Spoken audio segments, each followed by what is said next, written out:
I discovered that if I pretended to be blind, I could openly sit outside temples and beg, and even get a free government-provided apartment. That day, as usual, I went to play piano for a wealthy man's wife. When she opened the door, I could feel she didn't want me inside, but I had already accepted a deposit from her husband, so she stepped aside. But shortly after I began, I smelled something strange. Following the scent, I discovered a body lying in the living room. I finally understood why she didn't want me in at first. I pretended to stay calm and casually said I needed to use the bathroom. Passing through the living room, I deliberately stepped in some water on the floor to appear more like a blind person. Once inside the bathroom, I realized the killer was right behind me, holding a gun. I held my breath, careful not to give any clue. Luckily, I actually used the bathroom, so I didn't raise suspicion. As I passed the living room again, I got a clear look at the body's face. It was the wealthy man himself. I forced myself to stay calm, returned to the piano, and continued playing. After leaving his house, I sat by the roadside, dazed, hesitating whether to call the police. The man was known for being generous, always tipping me well whenever he hired me. In the end, I went to the station. I said I wanted to report a murder. Before I could finish speaking, I saw the man, the one hiding in the bathroom, and he was wearing a police uniform. I froze completely. It was the police chief. My mind went blank.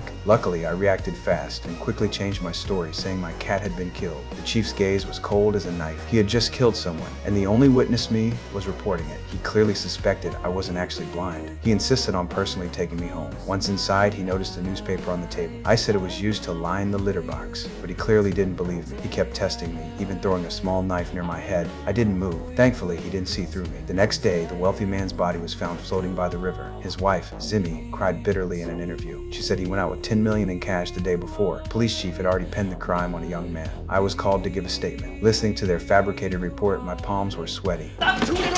Promotion का खून किया, body को pack कर दिया, bag के अंदर अंगूठी निकली, तोड़ दिया टुक करके यार, मैं देख सकता हूँ।